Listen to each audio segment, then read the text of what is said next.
uncovered billionaires, club in the church. Ali's shop was modest but stood out in its own way on the busy roadside in Lagos. He was a determined businessman, known for his diligence despite the daily struggles of surviving in a city where dreams often collided with harsh realities. The shop wasn't grand, but it was his lifeline, and Ali poured his heart and soul into making it work. One scorching afternoon, as Ali adjusted his wares in front of his shop, the roar of a powerful engine disrupted the usual hum of traffic. He looked up to see an exotic car slowing down before his store. The glossy, custom-painted vehicle glimmered under the Lagos sun. Ali squinted, trying to catch a glimpse of the driver behind the tinted windows. The car suddenly reversed and parked. The door opened, and out stepped a figure that left Ali frozen in surprise. It was Lucky, his old university friend, a man he had not seen or heard from in over a decade. "Lucky," Ali exclaimed, his voice a mix of shock and joy. Lucky, dressed in a designer suit, gold chain glinting on his neck, smiled widely and opened his arms. "Ali, my brother! Look at you!" The two embraced tightly, their laughter cutting through the noise of the street. "I can't believe this," Ali said, stepping back to take in Lucky's extravagant appearance. The car, the expensive clothes, the diamond-encrusted watch, it was all overwhelming. They spent the next hour reminiscing about their university days, the jokes, the pranks, and their youthful ambition. Lucky finally handed Ali his card. "We must catch up properly. Call me any time." With that, Lucky drove off, leaving Ali staring after him, his mind swirling with questions. The following Sunday, Lucky attended his church. It wasn't just any church, it was a massive, fortress-like structure filled with an air of exclusivity. During a private meeting with the head pastor and select members of the inner caucus, Lucky shared the story of his encounter with Ali. "Pastor Chima," Lucky began, "I met an old friend of mine, Ali. He's brilliant, hardworking, and sharp. He's struggling, but I know he has the potential to be one of us." The pastor smiled knowingly. "You've done well, Lucky. Our mission as the inner circle is to bring in intelligent minds who can contribute to our vision. The more we grow, the more abundant the blessings for us at the top." The room hummed with agreement as Lucky nodded. "I'll bring him in." The persistent invitation. A week later, Lucky visited Ali again, this time in another exotic car, a sleek, custom-colored Lamborghini. His entrance turned heads in the neighborhood, and as always, he was the picture of affluence. "Lucky, you're really living the dream," Ali said as they sat in front of his shop reminiscing. "You know, Ali," Lucky said, his tone turning serious, "this isn't just luck, it's divine alignment. My life changed when I joined a place that harnessed my potential, a church where miracles happen and testimonies abound. You're too smart to be here, my brother. Come with me and experience it for yourself." Lucky handed him the church address and drove off. Ali watched him leave, conflicted. That night, he sat in silence, pondering Lucky's words. That night, Ali had a vivid and unsettling dream. He saw himself stranded on a deserted roadside, desperate for help. One by one, familiar faces, friends, family, neighbors walked by, ignoring his pleas. He felt invisible, helpless. Suddenly, Lucky appeared, driving one of his exotic cars. He stopped, reversed, and stepped out to help Ali to his feet. Ali woke up in a cold sweat, the dream replaying in his mind. Was it a sign? After much contemplation, he relaxed. Lucky's role in the church billionaires club wasn't just as a participant, but as a strategic recruiter, tasked with identifying and bringing in individuals whose talents, intelligence, and potential could further the church's dual mission, spiritual growth for the congregation and economic empowerment for its inner circle. Lucky's mission was born out of a deeper understanding of the church's structure and purpose. The church wasn't merely a place of worship. It was an ecosystem, a confluence of faith, business, and influence. For the church to thrive, it needed fresh minds and sharp thinkers who could contribute to its vision. These individuals would act as catalysts, driving both the spiritual narrative and the financial machine that sustained the church's grandeur. Pastor Chima, the visionary leader of the church, often emphasized this dual purpose. During private meetings with trusted inner members like Lucky, He outlined the importance of expanding the circle by strategically recruiting people who had a blend of qualities, resilience, ambition, and royalty. Not everyone was eligible for the inner circle. Lucky's task was not to fill the church with numbers, but to identify, one, innovative thinkers, individuals, who could introduce new business ideas or expand existing ventures. And two, charismatic influencers, people who could attract others to the church, drawing in more contributions and expanding its reach. 3. Strategic networkers, those with access to untapped markets, industries, or influential communities. Lucky saw all these qualities in Ali. Though struggling financially, Ali had proven his intelligence and resourcefulness during their university days, and Lucky believed he could thrive if given the right opportunities. Lucky's recruitment strategy wasn't aggressive or coercive. It was subtle and deliberate. He relied on his own story as a living testament to the church's transformative power. His luxurious lifestyle, success, and confidence were his tools of persuasion. When he met Ali, he didn't immediately dive into the details of the church's structure.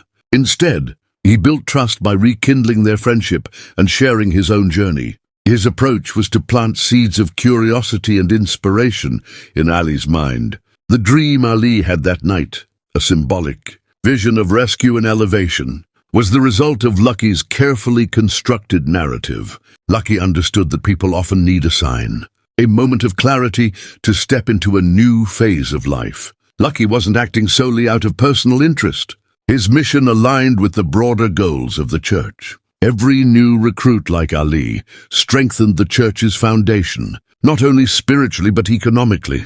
Bringing in someone like Ali added value to the inner circle, ensuring the church remained dynamic and innovative. It also reinforced Lucky's position within the circle, as he demonstrated his ability to identify and mentor new talent. Lucky's work reflected the church's unique approach to faith and wealth, a collective vision, where each member of the inner circle contributed to the growth of the group while benefiting personally. The recruitment of Ali was more than just a favor to an old friend. It was a deliberate act of building a legacy. Lucky's mission was ongoing, driven by the belief that success was meant to be shared, not hoarded. As he watched Ali take his place within the inner circle, he knew that his work was far from over. The strength of the church lay in its ability to continuously identify and nurture potential, ensuring its place as both a spiritual haven and a powerhouse of influence. Through Lucky's dedication, the inner mission became more than just a recruitment strategy. It became a transformative journey for those willing to embrace it. The persistent, invitation-breaking resistance. Lucky's approach to inviting Ali to the church was neither rushed nor forceful. It was a calculated and persistent effort. He understood that people often resist change, especially when it involves stepping into unfamiliar territory. To overcome Ali's skepticism, Lucky combined charm, storytelling, and tangible proof of success to draw him in. Lucky's persistence wasn't about repeating the same message. Each visit to Ali's shop carried a new angle. In the first visit, the reunion was about rekindling old bonds and inspiring curiosity. Lucky shared glimpses of his success without revealing too much, planting seeds of intrigue. Second visit, he introduced the church subtly, framing it as the source of his transformation. His language was carefully chosen. Words like miracles, divine alignment, and potential resonated with Ali, making him consider possibilities beyond his current struggles. Third visit, Lucky elevated the stakes. This time, he wasn't just a friend sharing stories. He became a mentor, offering Ali an opportunity to change his life. Each visit was accompanied by symbolic gestures, arriving in exotic cars, exuding confidence and demonstrating a lifestyle that Ali couldn't ignore. Lucky knew that Ali's hesitation wasn't because of a lack of interest, but because of fear of the unknown and the possibility of failure. To combat this, he consistently appealed to Ali's aspirations, shared dreams. Lucky reminded Ali of their university days, where they both dreamt of a brighter future. By linking the past to the present, he created a sense of continuity and possibility, a vision of success. Lucky framed the church not as a traditional religious institution, but as a place of transformation, a hub where potential was realized and dreams materialized. A personal guarantee: if I can do it, so can you, Lucky often said, using his own success as proof of the church's effectiveness. Lucky understood the power of symbols to make an impact. Every detail of his visits was intentional. The exotic cars, each vehicle, symbolized the rewards of faith and commitment to the church. They weren't just cars. They were statements of achievement. His appearance, the designer suits, expensive watches, and polished demeanor spoke volumes about the transformation he had undergone. Lucky's appearance alone was a testament to the church's promises. The invitation card handing Ali the church's address wasn't a casual act, it was a ritual.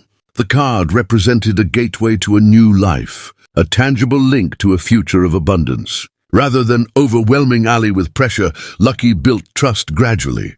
Frequent visits, his consistent presence in Ali's life, showed genuine care and commitment. Ali began to see Lucky as more than a wealthy friend. He was a guide, someone who truly believed in his potential. Authenticity. Lucky shared his struggles before joining the church, making his success story relatable. This vulnerability made Ali more open to considering the church as a solution. Patience. Lucky didn't push Ali to act immediately. He allowed him to process the idea and come to a decision on his own terms. Lucky's strategy culminated in a powerful moment when Ali dreamt of being rescued by his old friend. Though the dream may have been coincidental, Lucky's persistent narrative created fertile ground for it to resonate deeply. When Ali shared the dream with Lucky, he saw his opportunity. You see, Ali, it's no coincidence. This is a sign, a call for you to step into your destiny. These words, combined with weeks of persistent effort, broke through Ali's hesitation.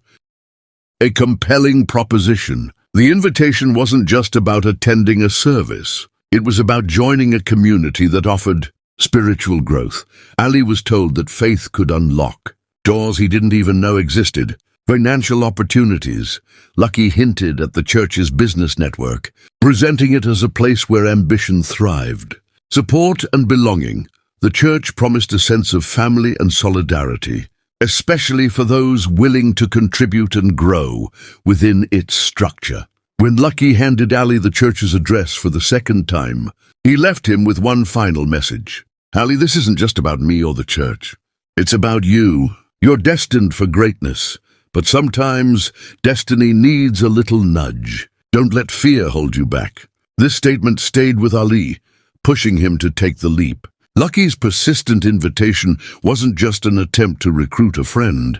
It was a carefully orchestrated effort to unlock Ali's potential and bring him into a world where faith, success, and ambition converged. Finally, Ali decided he would visit the church. Next Sunday, Ali arrived at the church that Sunday morning, dressed in his best clothes. The address Lucky had given him led to a structure that defied his imagination. The building stood like a monument to wealth and power, its golden facade glimmering in the sunlight, flanked by luxury cars in the sprawling parking lot. He hesitated at the entrance, taking a deep breath before stepping inside. The usher, a well-dressed woman with a warm smile, approached him. "Good morning, sir." "First time here?" the usher asked, her tone welcoming. "Yes," Ali replied, still looking around at the opulence. "I'm Ali. A friend invited me." "Welcome, Mr. Ali," she said, gesturing for him to follow her. "You've come to the right place. Let me show you to your seat." As they walked through the grand hall, Ali couldn't help but marvel at the sheer scale of the auditorium. The polished floors reflected the shimmering chandeliers above. Thousands of people sat in neat rows, dressed in designer outfits that exuded sophistication. The stage was a spectacle, adorned with gold accents, LED screens, and a pulpit that looked like it belonged in a palace. Ali turned to the usher. "Is it always this grand?" The usher chuckled softly. "Our church believes in abundance. Mr. Ali, we're a place where faith meets prosperity. Our pastor teaches that God's blessings aren't limited to the spiritual. They extend to every area of life, including wealth. Ali nodded, still processing her words. The service began with a thunderous worship session, the music reverberating through the hall. Then the pastor, a charismatic figure in a tailored suit, took the stage. His voice was commanding yet soothing, filled with conviction. "Brothers and sisters," he began, "today is a day of transformation. In this house we believe in miracles. Not the miracles of old, but modern miracles, where lives are changed, businesses are built, and destinies are fulfilled." The congregation erupted in applause and affirmations. Ali found himself captivated by the pastor's words. As the service progressed, he felt a mix of awe and curiosity. Was this truly a church, or was it something more? Toward the end of the service, the pastor called out, "I hear we have a special guest today, Mr. Ali. Is that you?" Ali froze. The entire congregation turned to look at him. The usher nudged him gently. "Go ahead," she whispered. He stood and made his way to the front, his heart pounding. The pastor extended a hand, his smile radiant. "Welcome, Mr. Ali. You're among family here." "Thank you," Ali said, his voice trembling slightly. The pastor placed a hand on his shoulder. "Ali, I sense greatness in you. The Lord brought you here today for a reason. You're not here by accident. Tell me, my brother, what brought you to our church?" Ali hesitated, then spoke. "A friend of mine, Lucky, told me about this place. He said it changed his life, and I wanted to see for myself." The pastor nodded, his eyes filled with understanding. "Lucky is a man of vision, and he sees the same in you. Let me tell you something, Ali. In this house, we believe in unlocking potential. You see these people?" He gestured toward the congregation. "They are living testimonies of what happens when faith meets opportunity." After the service, the pastor invited Ali to his office for a more personal conversation. The room was lavishly decorated, with plush furniture and walls lined with books and awards. "Ali," the pastor began, offering him a seat, "I can tell you're a man of ambition. Lucky speaks highly of you. He says you're hardworking, intelligent, and full of potential. Why then are you still struggling?" Ali sighed. "Life has been challenging. I've done everything I can to make my business work, but it feels like something is missing." The pastor leaned forward. "What's missing, my brother, is alignment. Here we teach that success isn't just about effort. It's about connection. When you're connected to the right people, the right vision, and the right blessings, doors open that you never even knew existed." Ali listened intently, his doubts beginning to waver. "We are more than a church," the pastor continued. "We are a family, a network, and a powerhouse. We don't just pray for miracles. We create them. And we want you to be part of this journey." "How?" Ali asked, his curiosity piqued. The pastor smiled. "It begins with faith. Faith in yourself, faith in your potential, and faith in the mission we have here. But it also takes commitment. We'll guide you, mentor you, and invest in you, but you must be willing to embrace the process." As Ali left the pastor's office that day, he felt a mix of emotions, hope, excitement, and a lingering sense of disbelief. Could this be real? Was he truly standing on the brink of a new life? The pastor's words echoed in his mind. "In this house, we don't just worship. We build legacies." It was the beginning of a journey that would not only transform Ali's life, but redefine his understanding of faith, success, and the power of community. Weeks after Ali's first visit to the church, he'd become a regular attendee. His curiosity had turned into cautious hope, spurred by the pastor's powerful messages and Lucky's persistent mentorship. One Sunday, Lucky approached him after the service. "Ali," he said with a knowing smile, "it's time. You've seen the surface, but now it's time to go deeper." Ali raised an eyebrow. "Deeper? What do you mean?" Lucky placed a hand on his shoulder. "You've earned the trust to meet the inner circle, a group that makes things happen behind the scenes. Tonight, you'll see what it truly means to be part of this family." Later that evening, Lucky picked Ali up in yet another luxurious car, a Rolls-Royce Phantom. As they drove through the city, Ali felt a mix of excitement and apprehension. "Where are we going?" Ali asked. "To the heart of the church's mission," Lucky replied cryptically. They arrived at an exclusive, high-rise building in a posh area of Lagos. Security guards greeted them with silent nods.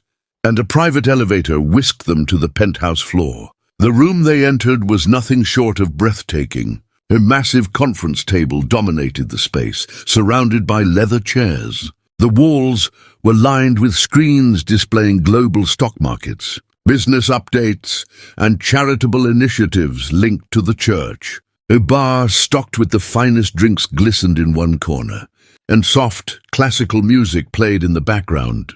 Seated at the table were men and women exuding wealth and power, CEOs, directors, real estate moguls, and tech entrepreneurs. The air buzzed with authority. Lucky led Ali to an empty seat. All eyes turned to him.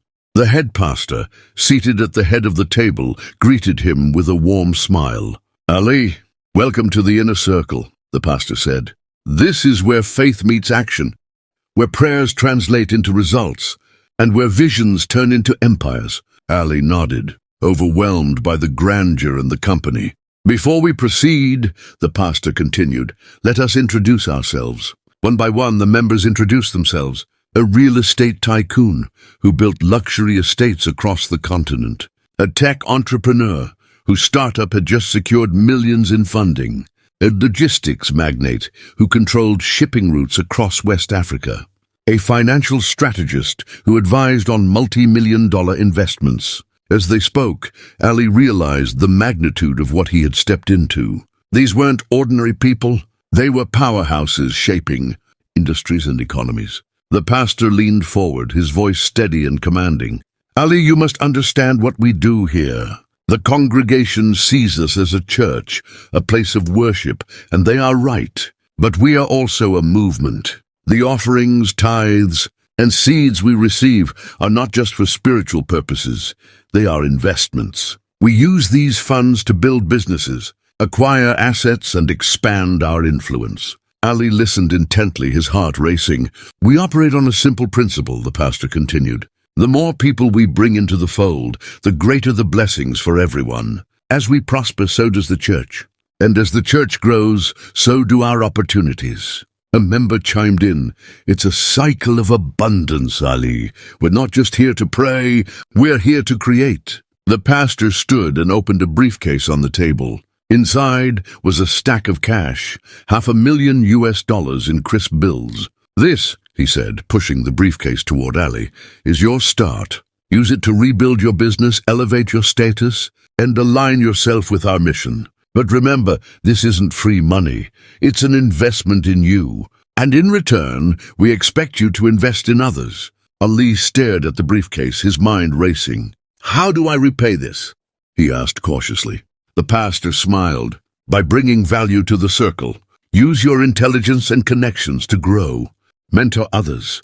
Help expand our reach. And when you succeed, you will give back, not just financially, but by bringing more like-minded individuals into the fold." Another member spoke up.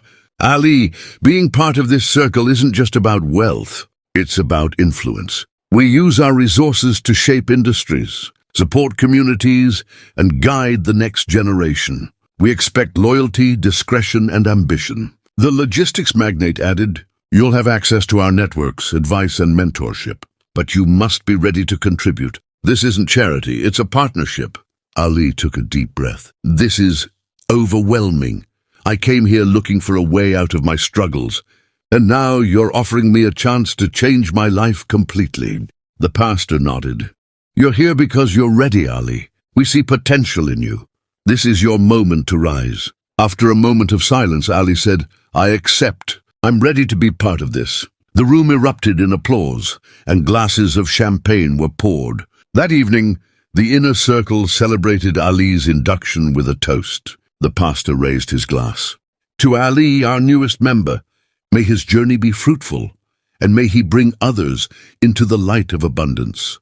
The next day, Ali received a personalized plan outlining his next steps, mentorship sessions, investment opportunities, and tasks to grow the congregation. He also boarded a private jet with the circle for a weekend retreat in Dubai, where they discussed strategies for expanding their influence.